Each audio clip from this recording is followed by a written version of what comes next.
DC shooting suspect radicalized in the US. That's Homeland Security's claim, accusing the Biden-era vetting system of letting an alleged Afghan extremist slip through before killing a National Guard member near the White House. Now America is freezing asylum cases. Who gets targeted next?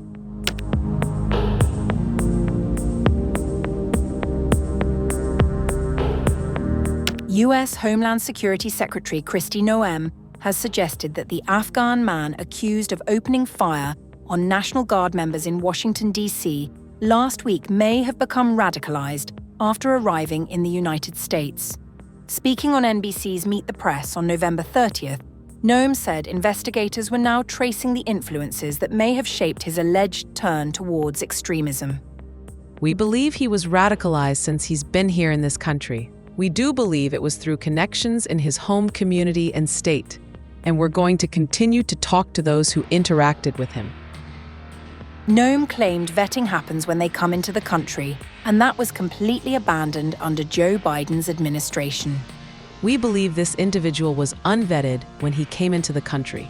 He was brought in by the Biden administration through Operation Allies Welcome and maybe vetted after that, but not well. The shooting on November 26th left one National Guard member dead and another seriously wounded, prompting the Trump administration to move swiftly with sweeping immigration restrictions. Officials announced that all immigration cases involving Afghans, along with all pending asylum cases, would be halted. The alleged gunman, 29-year-old Afghan national Rahmanullah Lakanwal, arrived in the US in September 2021 following the American withdrawal from Afghanistan. The White House has placed the blame squarely on the Biden administration, accusing it of lax vetting procedures. Senior officials have said they intend to reopen hundreds of thousands of immigration decisions made under Biden, effectively re-vetting migrants who were previously approved and potentially stripping some of their legal status. US Attorney Jeanine Pirro confirmed on November 28 that prosecutors intend to charge Lakanwal with first-degree murder for the killing of 20-year-old National Guard member Sarah Beckstrom. He also faces additional charges for the shooting of 24-year-old Guardsman Andrew Wolfe, who remains in hospital. The pair had been deployed from West Virginia as part of a months-long National Guard presence in the capital after President Trump declared a crime emergency.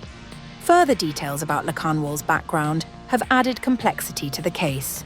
According to CIA Director John Ratcliffe, Lakanwal previously worked with the US government during the war in Afghanistan, including assignments linked to the Central Intelligence Agency.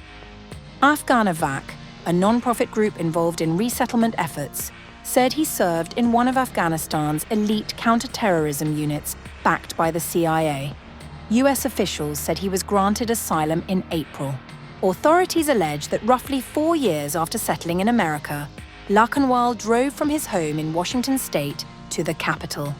Near the White House, he reportedly approached a group of National Guard members and opened fire with a .37 Smith & Wesson revolver. Other troops quickly returned fire and subdued the suspect, who was later taken to hospital. In the days since, the Trump administration has escalated its push for what it calls reverse migration. US Citizenship and Immigration Services announced that it would re-examine every green card issued to residents from unspecified countries of concern. Late on November 28th, USCIS Director Joe Edlow said all asylum decisions had been frozen until every applicant could be vetted and screened to the maximum degree possible. Homeland Security officials also drew attention at the weekend to a separate arrest in Texas. Agency spokeswoman Tricia McLaughlin noted that another Afghan national had been detained for allegedly threatening to blow up a building. Records in Tarrant County confirmed the arrest earlier in the week. But AfghanEvac President Sean Van Diver urged caution, stressing that the two incidents do not appear to be connected.